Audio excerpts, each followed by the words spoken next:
All right, so looking at how to get our hand deeper in the guillotine, and it kind of resembles a little bit the ankle lock battle as well, and the ankle lock is easier to see, so I'm going to start with that.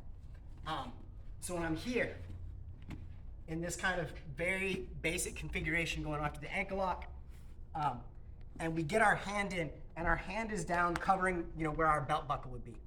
Obviously, if we can get enough stank, great, but it really makes it easier to defend the lower our hand is. So we want to keep searching for that higher hand position. And we can pull and assist, and we can drive it up, and we can reach for depth. But one thing that's a lot easier is to bring my chest down. And so the way I do that is concave my hips back, connect my chest, get as much of a grip on my body as possible, and now I'm much higher, and now it's going to be a very quick finish. So when I wrap the neck from my back, or from my butt, and I shoot in, maybe they're just kind of crunching their shoulders up and denying space, right? So maybe it's just hard to get deeper. Maybe they're reaching in and hand fighting, right? And stopping me from getting this pull. So what I do is shoot my hips back, connect my chest deeper, and then sit into it, and I'm getting the tap.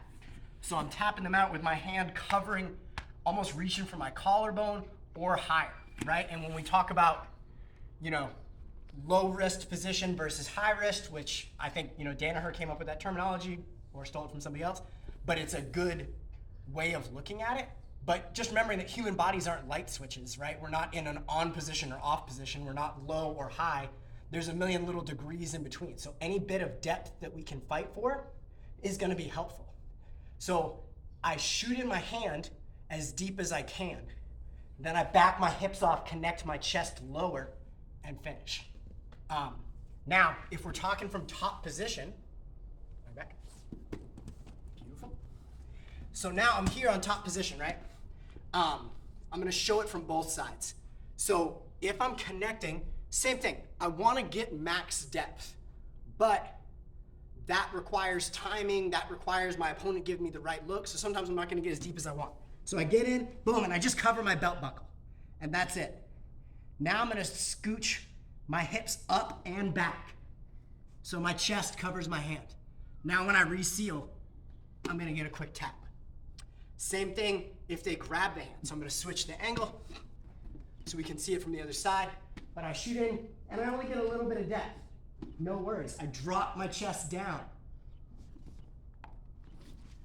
So because I'm connecting my chest, instead of bringing my hand gets as deep as it can, instead of trying to bring my hand up further, I just drop my chest, and that creates depth. Anytime we're connecting grips, you got to understand that their neck fits in this hole. And so our goal is just to make this a smaller space. So the more I grip higher up my body, the better. And just like everything else, if I've got good timing, if I understand if my opponent's late on the defense, then I might be able to all in one fell swoop go pop, catch as high as possible, and come in and finish them in this tiny little space. If they're good on defense, that means I might have to pop and do little ratchets and take that space away little by little. So that's a big key on the guillotine of how to get your grip tighter, is by backing off, connecting the chest to the hand, and then refilling the hips. Back off, refill the hips. And we can do that from top or bottom.